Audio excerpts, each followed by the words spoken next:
Sælverið og verið velkomin í Flugvismiðjuna. Ég ætla nú að byrja því að óska ykkur öllum gleðilegra hátíða þar sem að það er stutt í jóla. Það er tekið upp 22. desember fyrir vestan í logninu Bíldudal. Daginn er fyrir að lengja og það er fyrir að styttast í veiðitímabilið og ég sitja inn í stúdíóherberginu mínu með viskíglas í hönd og ég ætla að bjóða ykkur hjartanlega velkomin á þessa rafrænu kynningu. Nú ætlum við í Flugvismiðjunni að bregða undir okkur betri fætinum að fara í smá leiðangur, nánar tiltekið á Snæfellsnesið. Ég býð nú ekki svo vel að eiga tímavél eins og Ólafur Tómas hérna í dagbókur, en þráttur að hafa lifað tímana tvenna þetta fyrir vestan, þá ég ekki tímavél þó að ég sé komin í beina karlleik á Gísla Uppsölum og Gísla Súlsinni. En nóg um það. Kynning þessi, hún er unnin í samstarfi við veiðikortið, en hraunsfjörðurinn er á veiðikortinu, blessunlega. Einnig er í samstarfi við Flugubóluna, þar sem þú nýtur aðstoðar fagmanna. Jói tekur vel á móti ykkur og aðstoðar ykkur að velja réttu græjurnar. Þessi kynning hefur aldrei verið haldin opinberlega áður, þannig að við erum að frumsýna þetta hérna. Við erum að tala um alheimsfrumsýningu. Vakna einhverjar spurningar, þá getið þið rita komment eða bara senda mér tölvupost á flugvismiðjan@gmail.com. Margir sem gera það. Rétt er að geta þess að ef þið viljið styrkja YouTube-rás Flugvismiðjunar, þá er þetta styrkja rásina með frjálsum framlögum. Myndböndin og kennslan verður áfram ókeypis. Tökum það fram, þetta er ekki neitt áskrift, þetta er bara fyrir þá áhorfendur sem vilja segja takk kærlega fyrir mig og sýna það í verki. Þá er hægt að fara inn á buymeacoffee.com/flugvismiðjan og ganga frá málinu þar.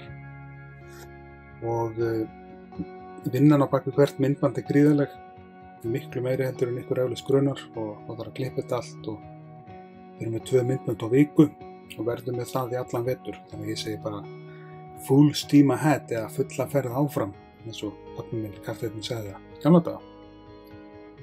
En við ætlum að skella okkur hérna frá Bíldudal og upp á þessa heiði, Drostansfjarðarheiðina, hérna sést yfir Arnarfjörðinn í ósinn á Norðdalsánni. Glæsileg mynd, fallegt í Arnarfirði, og taka ferjuna yfir flóann og skella okkur beint í Hraunsfjörðinn, hérna mínum uppáhaldsveiðistöðum. Og áður við höldum áfram, það er þetta öllstutt sjálfa mig, og þessi fyrirlestur sé nú ekki sjálfa mig. Ég heiti sem sé Ívar Örn Hauksson, og er frá Bíldudal. Ég stunda veiðar í rúm 30 ár. Ég hefur að drivergæta aðeins svona meðan, áður en að COVID skall á, og er sennilega ekkert að fara í það aftur. Ég hef vunnið til sjós og lands, og ég hef embættispróf í lögfræði og skipstjórnarréttindi og eitthvað hana, eitt og þetta. Og svo reiki þessa rás eins og við kannski þekkið Flugvismiðjuna, sem við settum á laggirnar fyrir rúmu ári síðan.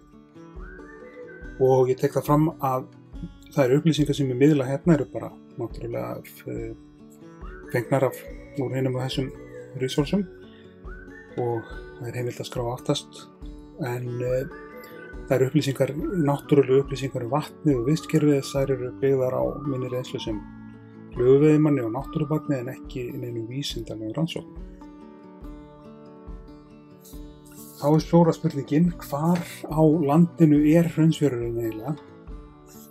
Hraunsfjörðurinn er staðsettur á norðanverðu Snæfellsnesi milli Stykkishólms og Grundarfjarðar, og við erum að tala þetta svona 2 klukkustundir í akstur frá Reykjavík. Þetta er ekkert svo langt frá bænum. Vegalengdin til Reykjavíkur er 180 km og það er nóg að stoppum á leiðinni til þess að byrgja sig upp að vistum og nauðsynlegum vörum, taka bensín, kaupa nesti og svona það helsta sem þarf. Með Bónus í Borgarnesi, Geirabakari, ég er ekki gott að ég að stoppa þar en freistast nú stundum til þess, eins og útlitið gefur til kynna.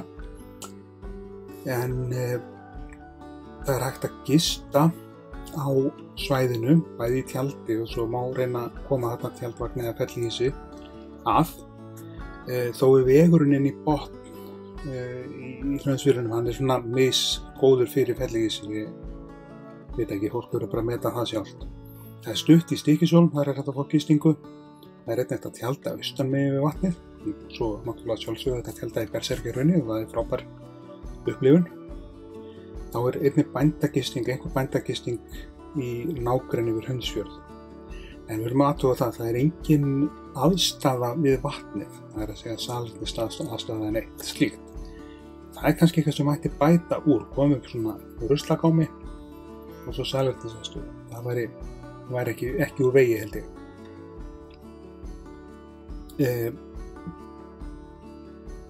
Já, hérna erum við með ágætis loftmynd af svæðinu. Eins og sem tekið af Apple Maps. Það eitthvað sem ég komist að ég hefði aðgang að sem Apple-eigandi. Það notar alltaf já.is eða Google Maps eða Bing Maps eða eitthvað, en Apple Maps ágætis viðmót, góða loftmyndir þar. Og vatnið er það stórt að við þurfum að skipta þessu upp í nokkra hluta og við förum í það síðar í fyrirlesturinn. Aðgengi að Hraunsfirði og lóninu sjálfu er almennt gott. Hérna sjáum við hér er Hraunsfjörðurinn og hér er brú sem liggur yfir og vegur 54 ef við keyrum í þessa átt, segjum það við séum á rúndinum hérna. Þessi vegur liggur til Grundarfjarðar í þessa átt, en ef við gerum tilbaka þá hér áfram, þá endar við í Stykkishólmi. Það kemst Stykkishólm. Til þess að komast inn í Hraunsfjörð þá hægt að taka vinstri beygju hérna inn á þannan afleggjara og þessi vegur er allt í lagi. Þetta er malarvegur stundum dálítið leiðilegur. Hann liggur hér og svo er þetta að parkera bílum hérna eða hér eða hér, hvar sem menn vilja veiða. Það er þetta hálfgert svona bílastæði hérna og göngu leiði gegnum hraunið. En þessi vegur hérna, við erum að tala hann er númer 558 og svo náttúrulega hægt að beygja hérna inn á þetta líka, það taka hann á hring hérna rétt áður og kemur að Berserkseyri. En já, það er ekki hægt að ræða þetta svæði eru sína hérna mynd af eldgosi. Þetta nú endur ekki þarna þegar þá gaus fyrir 4000 árum. Þetta er nú bara í Fagradalsfjalli. Kannski byrja að gjósa þar aftur. Kannski verið byrja að gjósa þar aftur þegar þessi fyrirlestur fyrir loftið. Það veit ég ekki, hvort það gerist. En Berserkjahraun, það er hér. Þetta flæmi hérna þegar við sjáum með músinni. Þetta hraunflæmi er Berserkjahraun. Og þetta rann fyrir svona eitthvað það bil 4000 árum, tæpum 4000 árum að tala og kemur aðalega úr þessum tveim gígum hérna, rauðkúlu og grákúlu. Þetta er svona dálítið háir gígar og gaman að skoða og svo er einstaklega skemmtilegt að keyra veginn hérna í gegnum hraunið. Það fór með túristlega þetta í gegn og það vakti mikla lukku að fara hérna í gegn. Fallegu vegur og úfið hraun og mjög skemmtilegt. Hraunið er ekki stórt á íslenska mælikvarða, það náði nú eins og við sjáum hérna að renna í sjó fram sínum tíma. Þetta er apalhraun sem þýðir að þetta yfirleitt er apalhraun frekar úið og hrikalegt en gríðarlega fallegt leið. Og hérna eins og ég segi mæli með að það er margt að skoða í hrauninu, bara fara varlega. Þetta hraun er ekki stórt á íslenskan mælikvarða. Þetta er ekki nema 14 ferkilometrar, það er bara ekki einu sem hægt að tala það sem frímerki í stærra samanburði við önnur hraun sem hafa runnið þetta. Berserkjahraun dregur nafn sitt af þeim sænskum berserkjum. Þetta kemur fram í Heiðarvíðasögu og Eyrbyggju og þessir vesalingsberserkir, það er kannski hérna á myndinni, voru gabbaðir til þess að ryðja götu í gegnum hraunið sem er þá væntanlega eitt elsta mannvirki Íslandssögunnar, 1200 metra löng. Það voru svo drepnir að því verki loknu og dysjaðir í hrauninu. Það var mjög lélegur dýll sem þeir fengu þar. En þar sem þeir eru dysjaðir heitir Berserkjalág eða dysjalönd. Og þetta hér verið með mynd af veginum hérna sem liggur í gegnum hraunið og hann er varðaður. Leiðin er vörðuð í gegnum hraunið og þetta eru gamlar vörður og þetta eins og ég sé fyllilega þess virði ef að fyrir veiði þarna, gera í gegnum raunni og skoða líka að taka myndir. En nú feikurum við okkur aðeins nær nútímanum, frá því raun rann og 4000 ár fram í tíma til, 1990 eða svo. Og það er vert að geta þess að í nágrenni við Hraunsfjörð Bjarnarhöfn hérna. Það er skemmtileg sýning, það er að segja sýning hákarlaveiði sem er gríðarlega skemmtileg og áhugaverð. Ég farið þar með túrista og ég myndi mæla með því. Tek fram að þeir eru ekkert að styrkja okkur neitt, þetta er bara að benda ykkur á þennan möguleika. En á hinn bóginn þá var stundar laxeldi í Hraunsfjörði nokkuð skeið og við ætlum að skoða það aðeins nánar. Hvernig það allt endaði. Hraunsfjörður var hluti af hafbeitaævintýrinu svo kallaða, laxaveislunni miklu fyrir 30-40 árum. Og þá var hafbeitalaxeldi stundað víða land, það voru tugir fyrirtækja sem fóru í þetta. Þau eru öll komin í gjaldþrot í dag ef ég þekki rétt og það voru bundnar mikla vonir við hafbeitina. Það er að segja, ég held að þetta væri bara að græða á tá og fingri. En svo var nú því miður ekki, en það var allavega ekki raunin með hafbeitaeldi. Það endaði allt með ósköpum og þetta fór allt í gjaldþrot og komum að því aðeins nánar. En Silfurlax hf. Hóf rekstur árið 1984 og byrjaði með hafbeitastöð í Hraunsfirði 1987 með svipað slökum og vonlausum árangri og önnur fyrirtæki í sama gera.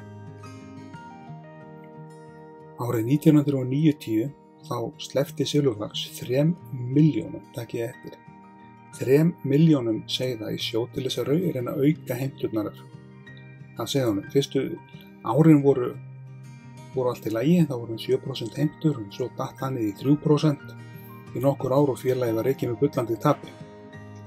Við þetta má svo bæta að sannleikur var sá að laxinum sem var slátrað í Hraunsfirði var ekki eingöngu hafbeitalax, heldur slættist verulegt magn af villtum laxi með og sætti það eðlilega harðri gagnrýni veiðimanna.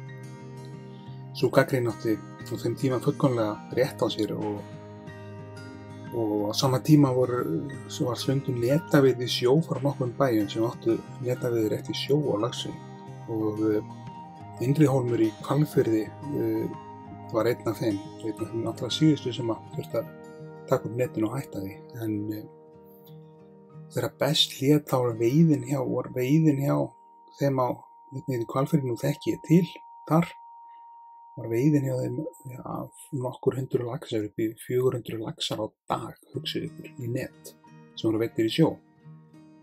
Stundum meira. Þetta hef ég bara eftir fyrir tengdapabba mínum sem bjóðar. Og það er kannski ekki skrítið þetta, menn hafi verið að berjast fyrir að fá þetta upp úr sjónum. Félagið Silfurlax, þetta er nú ágætis glæra hérna, þrautarganga Silfurlax, þetta er bara tekið að tímarit.is. Þarna sést, getið pása glærun og lesi ykkur í gegnum þetta, en í stuttu máli þá fékk félagið Silfurlax hf. Árið 1991 91 milljón króna frá hinu opinbera og uppreiknað með verðlagsreiknivél Hagstofunnar þá voru að tala 312 milljónir króna. Árið 1994 tók þáverandi ríkisstjórn þátt í laxaveislunni miklu og veitti Silfurlaxi lána 50 milljónir króna andvirði. Það lán er uppreiknað, það var 170 milljónir króna. Þannig að þetta er þvílíkt af fjármagni sem voru ausið í þennan business. Það dugði ekki til, einhvað síður, það dugði ekki til vegna þess að Silfurlax fór í gjaldþrot árið 1995 eða ég var rétt, 1995 og þá námu skuldir félagsins 500 milljónum króna. Það var uppreiknaði það 1,5 milljarður króna þá með verðlagsreiknivélina hjá Hagstofunni. Þá hafði tap hluthafa Silfurlax á ævintýrinu numið 2 milljörðum króna sem var búið að leggja í félagið og hann var búin að tapa. Og uppreiknað, það voru 2 milljarðar króna á þessum tíma, uppreiknaðir 6 milljarðar króna í dag. Það myndi ég segja sem laglærður maður að það væri ansi myndalegt gjaldþrot. Það bara eins og heilt flugfélag sé að fara yfir Sama ár þá fór annað happdata-fyrirtæki á hausinn, Svarthamar hf. Og Húsavík, og fljótlega molnaði nú undir þessu sem margir hefðu kallað laxaveisluna miklu, og þessi fyrirtæki fóru meira og minna öll í þrot eða eitthvað svona skipti. En má sjá vexummerki þetta mikla ævintýri. Það eru blakkir hérna, það er hægt að sjá nætur og eitthvað sem sjá með músabendilin hérna. Það var náttúrulega byggð svona höfn hérna og það eru blökk hérna á henni og það er ennþá dótarna frá þessum tíma sem að mætti mínu viti náttúrulega sjálfsögðu bara hreinsa. Og það hefur komið fram áður hjá öðrum hérna veiðimanni, honum Ólafi Tómasi vinnu mínum, að Hraunsfjörður sé svæði sem að þarf dálítið á umhyggju að halda og þar er ég alveg hjartanlega sammála. Honum Ólafur Reða. En þessi sögulegi útúrdúr er nú orðin aðeins miklu lengri heldur en við ætluðum og við vindum okkur þá í þessu við erum að ræða sem er nú meira og minna veiði heldur en gömul saga einhver, þó að menn hafi gaman að sögunni líka. Leyfilegt agn í Hraunsfirði voru veiðireglur. Þessi leyfilegt agn er fluga, maðkur og spók, ekki net.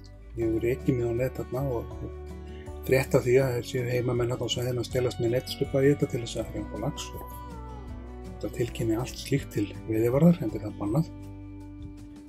Og veiði tímabili hefst 1. apríl og stendur til og með 30. september og ég les upp hérna veiðireglurnar, þar sem ég og sonur minn hérna, Axel Freyr, sitjum hérna á steini, brosum hérna til ykkar og þið hlýðið veiðireglunum og þið við brosum svo fallega. Það er heimilt að veiða frá 7 á morgni til 11 á kvöldi. Það er einnig heimilt að veiða í ánni sem rennur í vatnið. Við erum ekki séð mikið af fisk í henni en ekki fengið með eina bleikjöður, en það er gaman að labba þetta upp með. Það er fallega á og svona líklegir hyljir í henni inn á milli. Samkvæmt veiðireglunum það má ekki veiða nær stíflu en 20 metrar austan frá, en ekki nær stíflu en 100 metra af vestanverðu, þar sem nyrsti hluti Vesturbakkans er í eigu Berserkseyrar og tilheyrir ekki veiðisvæðinu. Þetta biðji fólk að sjálfsögðu náttúrulega að virða. Veiði fyrir neðan stíflu með öllu bönnuð, en það getur verið gríðarlega gaman að standa á brúnni þegar er engin umferð og það stendur þannig á falli að fylgjast með flundurinn hérna. Hún getur verið í bunkum, alveg í bunkum hérna fyrir neðan stíflu. Og þá slæðist einn og einn lax og svona alls konar lífríki hérna í sjónum. En ég hvet náttúrulega sjálfsögðu alla þá veiðimenn sem að fara þarna við hafa þá góðu reglu sem að ég lærði í Ármönnum, ég var þar, í góða félagi, að skilja ekkert eftir sig á veiðislónum og fótsporin einn, virða þá veiðireglu. Það er rosalega góð regla, ekki tauma en eitt svoleiðis, við viljum það ekki. Utanvegaakstur að sjálfsögðu hann er bara bannaður lögum samkvæmt og ég bið veiðimönnum að ganga Hraunsfjörðina virðingu. Hann þarf algjörlega á því að halda þetta svæði. Vor, miðsumar segja haustveiðivatn. Ég hvað að segja. Það er skemmtilegt að byrja vorveiðina í apríl og maður geta hitt á fína veiði þá, en þó dettur Hraunsfjörðurinn yfirleitt ekki í gang fyrir en svona kannski miðjan maí eða seinni hlutan í maí. Það er oft möguleiki á vænum fiski á vorin og lónið sjálft er stórt og það liggur náttúrulega slóði inn með lóninu, vestanverðinni, og ágætlega hár svona herri fólksbílum og jeppum náttúrulega. Ég neyddi Jarisinn minn hérna sem ég átti nokkru sinnum inn í botn á Hraunsfirði, mæli ekki með því. Ég segi hann ekki að hloti kannski stórtjón af því, en Jaris og svona svoleiðis bílar eru kannski í það lægsta til þess að vera hlunkastandinn í botn. Ég endurtek það er engin aðstaða við vatnið og næstu þéttbýli eru Grundarfjörður og Stykkishólmur. Ég tók þetta nú reynda stundum þannig að ætti að vera mættur hérna bara í raunni klukkan 7 á morgni, 7-8 á morgni, veiða til hádegis 1, þá stundum datt taka niður, svona eitthvað upp úr því, til að fara að lína og svona. Þá bara pakkaði maður saman, labbaði hérna upp í bíl og aftur og veik sér resingu eða fór í Stykkishólm og skelliði í sund í Hólminum og að borða margverðarstofu eða einhverjum góðum veitingastað, hamborger eða eitthvað svona. Koma aftur í Hraunsfjörðinn og taka seinnipartinn og mæta aftur í Hraunið og taka kvöldið.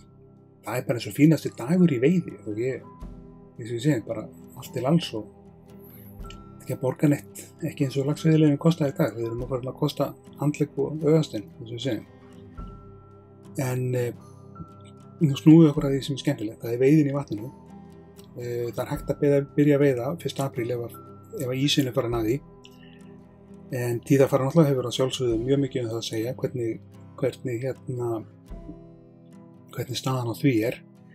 Hitastig og vatnshæð og fleira. Lónið er tiltölulega kalt framan af.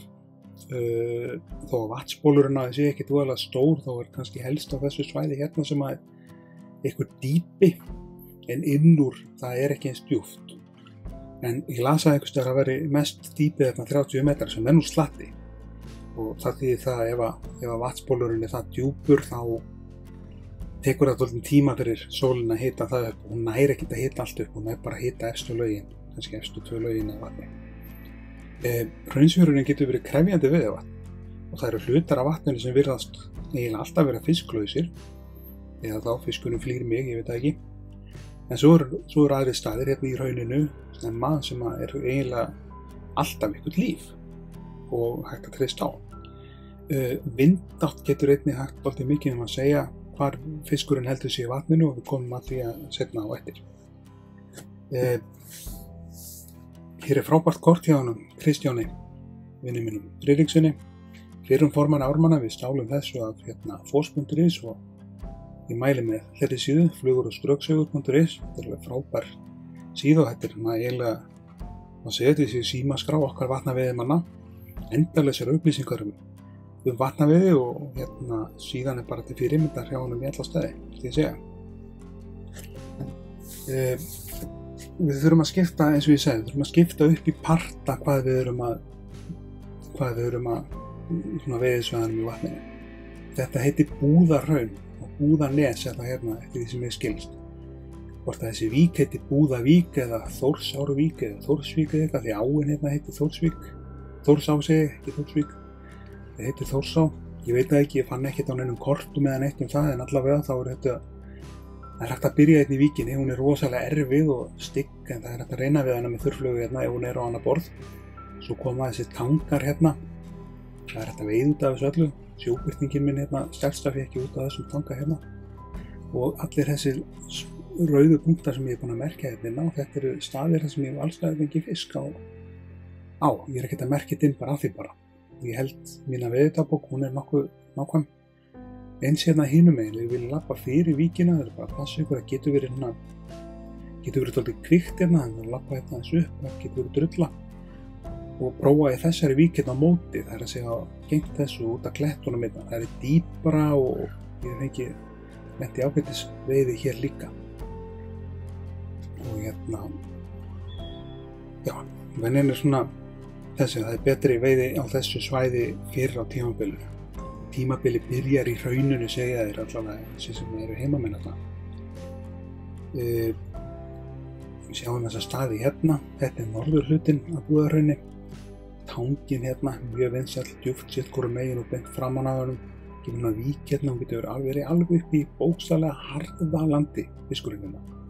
Ótrúlegt. Það er nóg af töngum hérna, víkum og alls konar svæðum.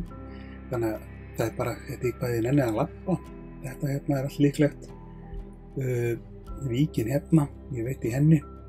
Og allir þessi staðir, þoldir labbi í þetta og þetta er kannski ekki þægilegast, en ég held að þetta hérna svæði þessi svona heitasta því að það er svona þægilegu gönguspotti hérna frá bílastæði í þetta.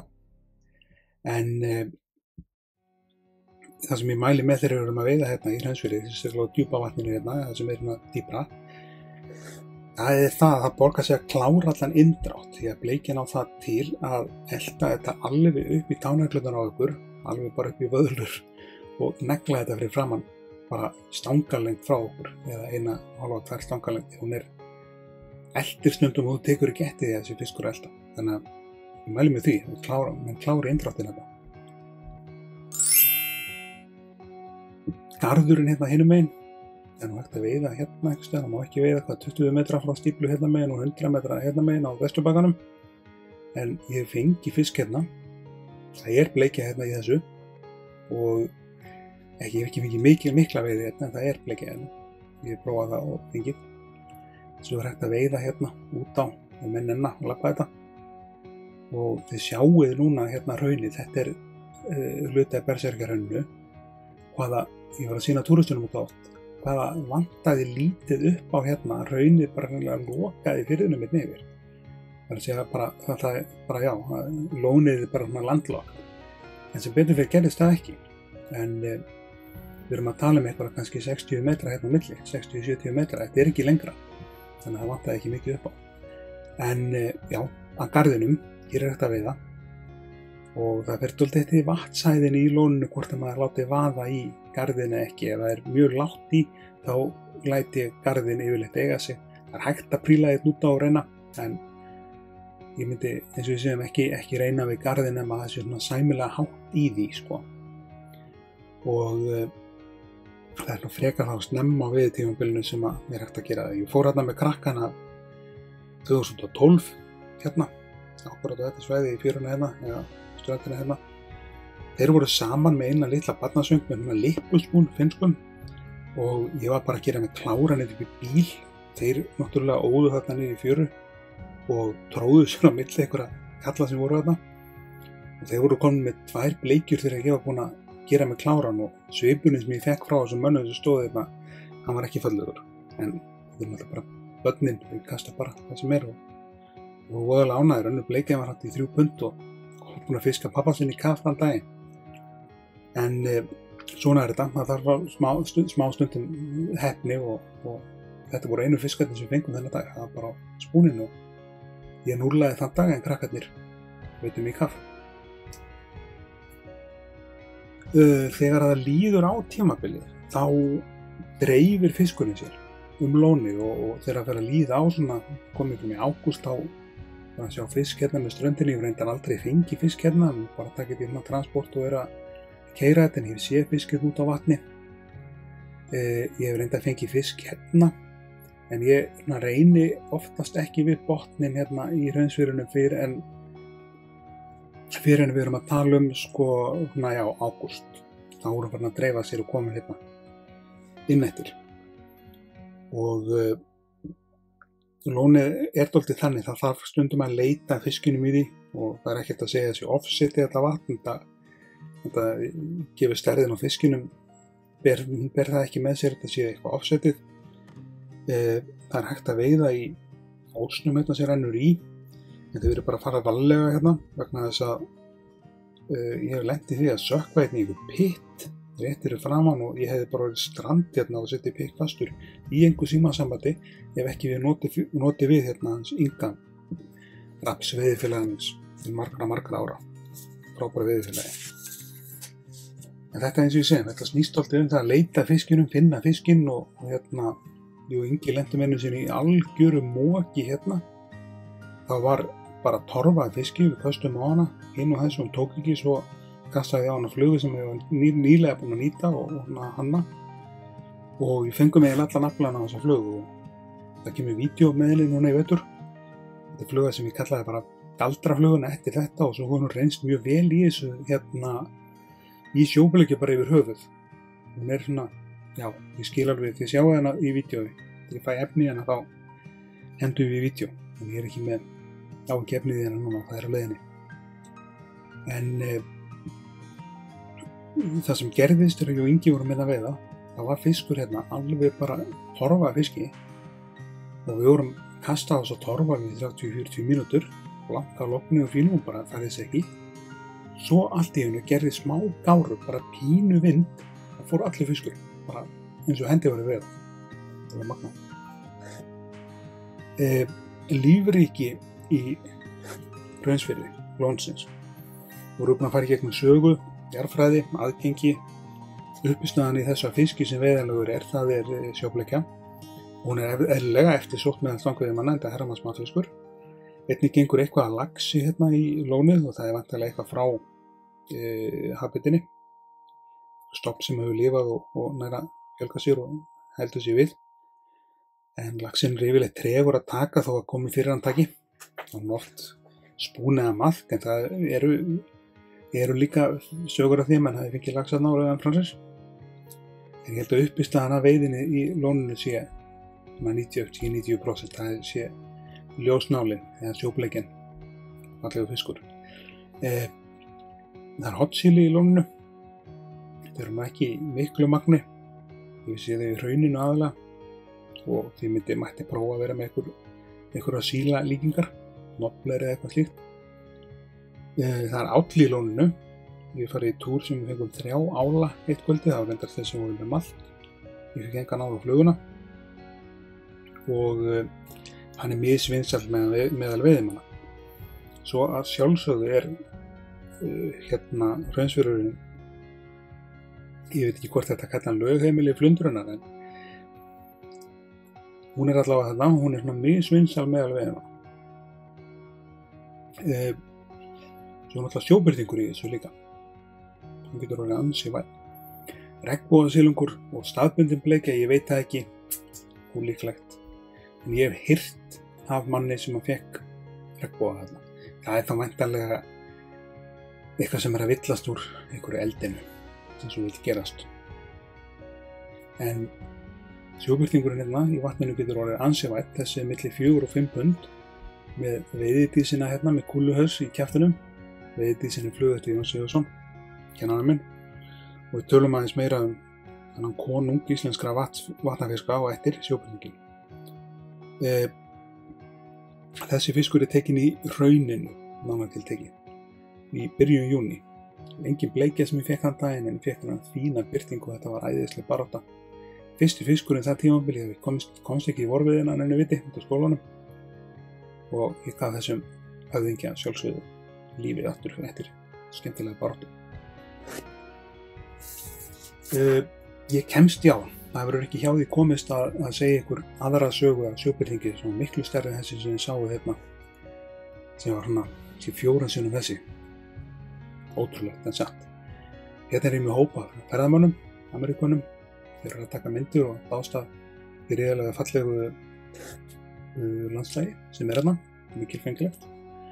En seint haust, það verður hérna í lok september 2018, þá var ég að gæta ljósmyndatúr með ljósmyndanema frá Tampa í Florida. Ég stoppaði með hópinn þetta eftir að hafa keyrt í gegnum Berserkjahraunið.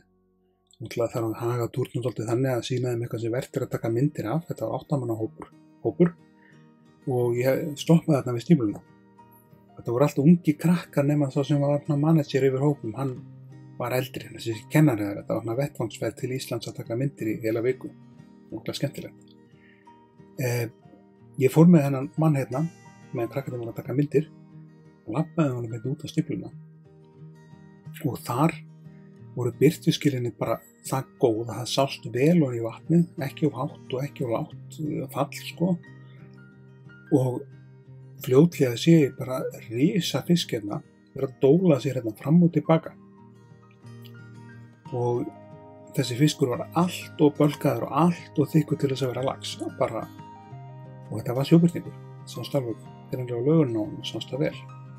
Við erum alltaf sjálfsögðu ekki með veiðstöngina þegar ég var í vinnunni, en þetta, já, var á að giska svona 90 cm, þetta var bara eins og, segi bara eins og selur eða túnfiskur eða eitthvað hákall, þetta var bara skrímsli, þvílíkt flikki og hjarta tók kip eins og það gerist á svona stundum þegar maður á ekki vona á að sjá neitt, þetta er allt dautt hérna í september.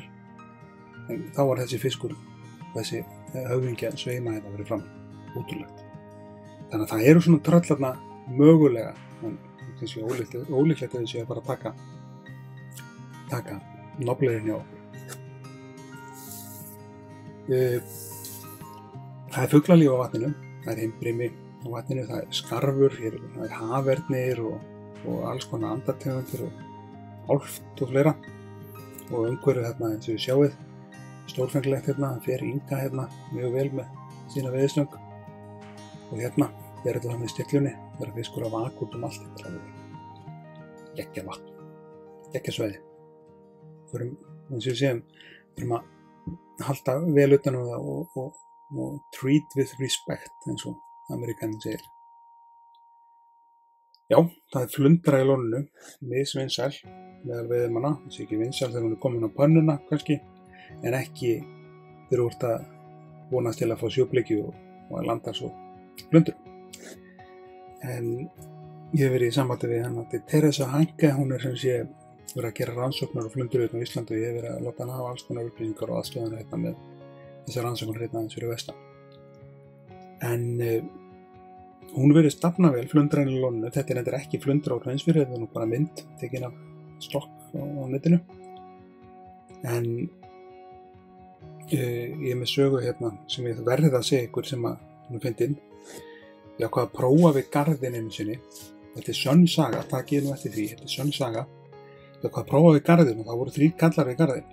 Þannig ég ákvað að fara innst og vera ekkert að tróða mér hérna á milli. Og enginn þeirra búin að fá neitt. Ekki bara fisklaust. Það var þó fiskur að vaka en ekki alveg innan þjóðnessisvæðis, það var tóltið fyrir utan. En þegar það er svoleiðis þá getur verið fiskur nær. Það er bara, það er ekki að sýna sig. Og ég var búin að kasta nokkuð köst og svo eftir nokkra mínútur þá tekur fiskur. Og ég landi henni, bleikjunni, svona 2 punda fiskur. Þeir horfðu á mig allir kallinir, ekkert sérstaklega vingjallegan svip. Og ég held áfram að veiða og þá tekur önnur bleikja hjá mér. Ég landa henni, hún var aðeins stærri henni. Þá fengu 2 af þessum mönnum sem bara full satta og báðu að heilsa og fóru og höfðu svo brott. Og þá var bara ég og þessi eini maður þarna eftir að veiða. Og ekki leið á löngu fyrir 3. bleikjan tók fluguna hjá mér.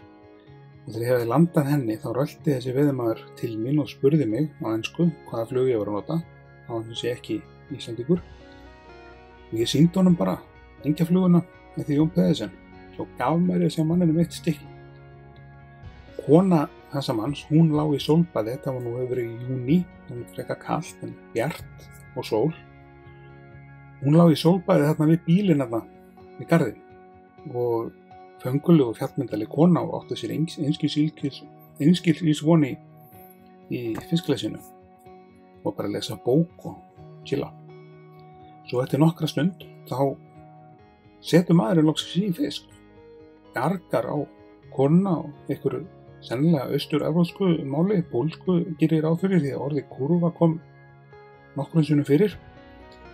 Hún brást náttúrulega snögglega við og kom askvaðandi bara eins og þjóðsagnakend tröllskessa með háin hérna niður á vatninu alveg á fullri ferð. Veggurinn meira segja sem að Trump byggði aldrei hefði ekki náttúrulega stöðan af, hefði ekki dugað.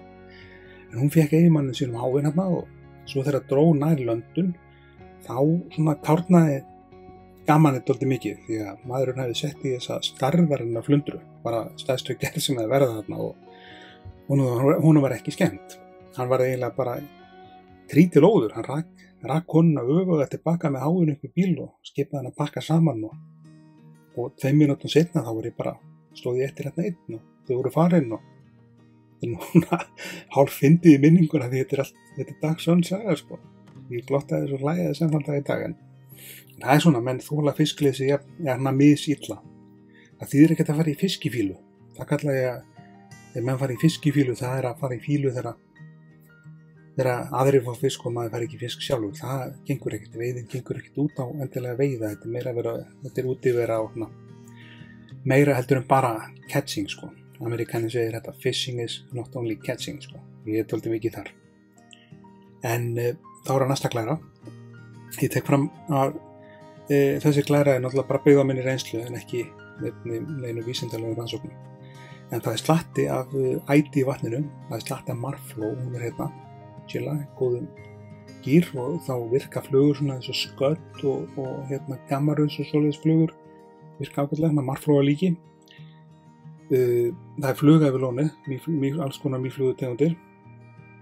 Toppflugan hérna ein af þeim. Og eftirlíkingar af toppflugu, til dæmis eins og dagbjörtin eftir Jón Sigurðsson, hafa reynst mér langbest þarna inn í þessu vatni. Það að segja að ég sjálfsögðu fengið fisk á langskegg og krókin og allt það, en ef ég hef verið að moka fiskinum upp, þá það á eitthvað svona.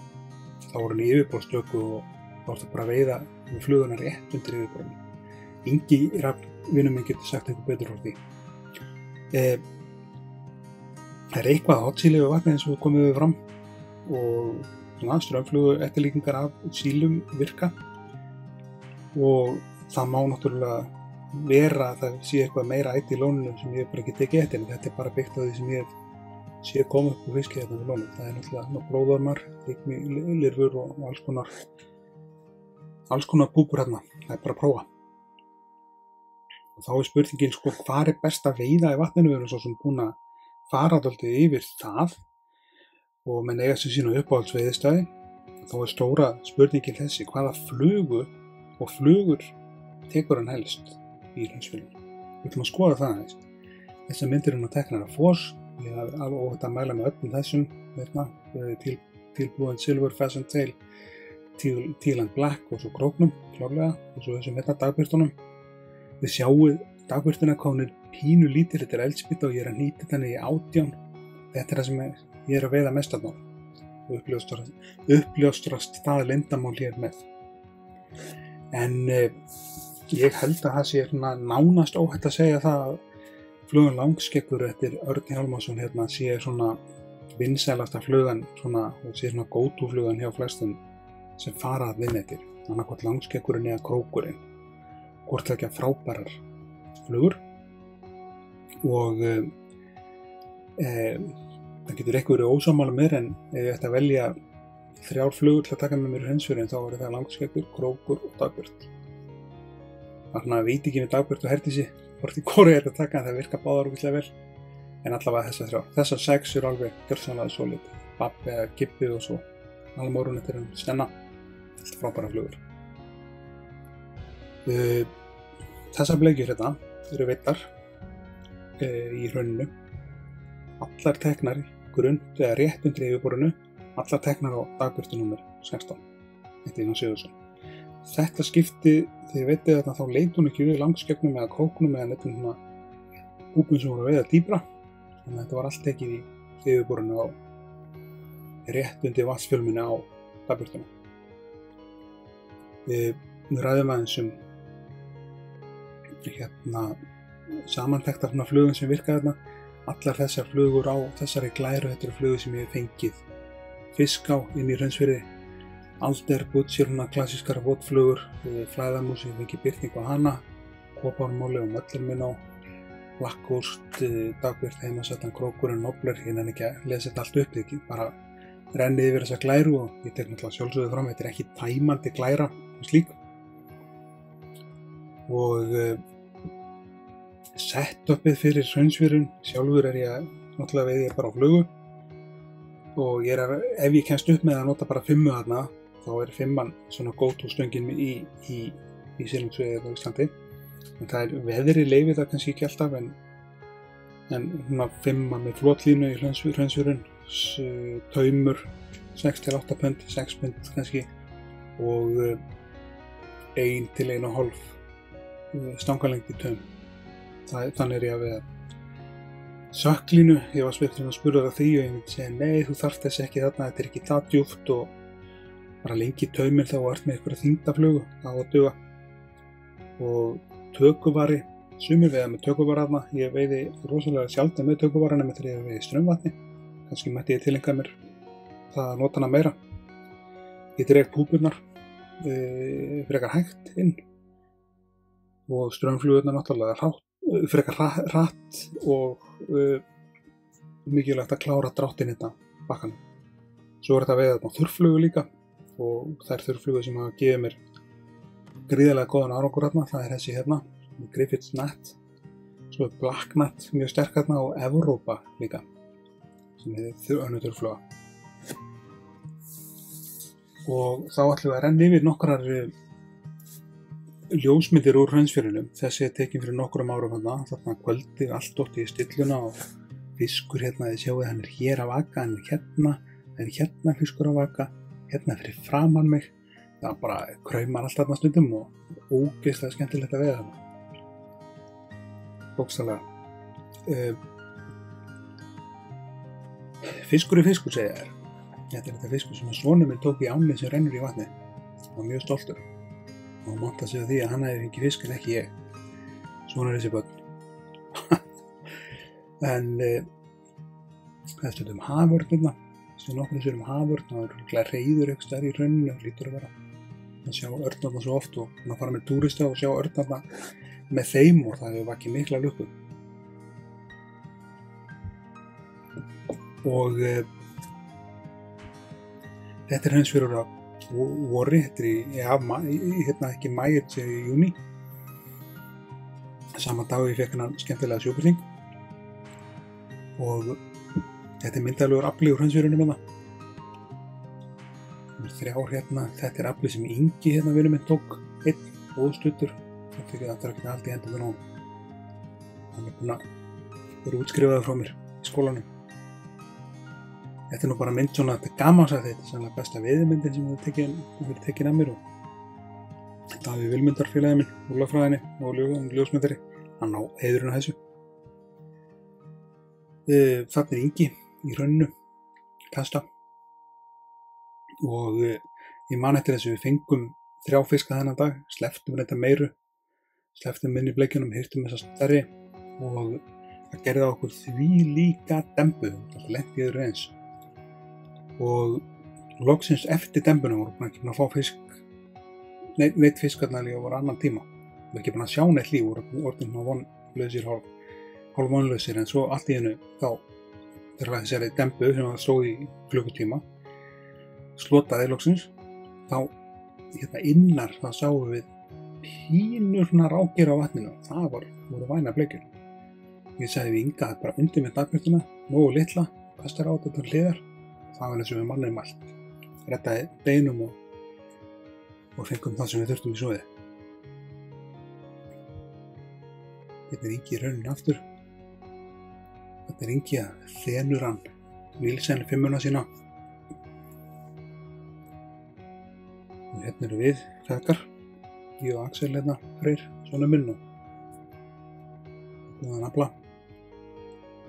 Bjarki, eldri sonur minn hérna. Og þetta er aflið sem við fengum hérna þann daginn, þetta er allt vænar bleikjur eins og við sjáum.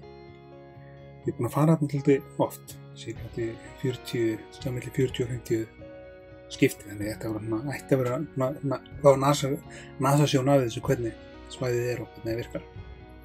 Hérna er undirritaður, góðum holdum, fisk sem þetta tekið 2011-12 kannski. Þetta er í rauninu, vori. Og svo er þetta stundum svona, þetta er í algjöra stillu og þvílíkt fallegt veður. Maður fær bara, fiðring við að horfa á pínum fiðring við að sjá þetta því að þetta minnir mann á það styttist í þetta. Styttist í þetta bara að veiða aftur. Og þetta er kvöldveiði, eitt skiptið sem ég tók.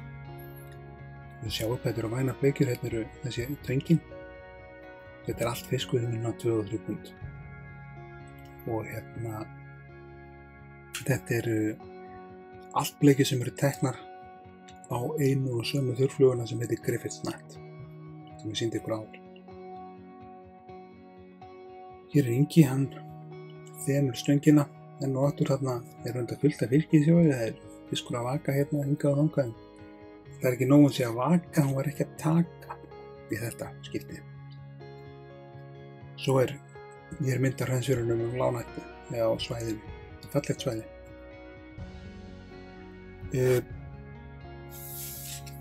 Hefur eitthvað breyst í Hraunsfjörði að því nú er farið að líða alltaf á fyrirlesturinn. Hefur eitthvað breyst í Hraunsfjörðunum síðustu árin og síðan þetta fór með veðurkortið? Jú, það er náttúrulega náttúrunni alltaf, það er alltaf breytingar á henni.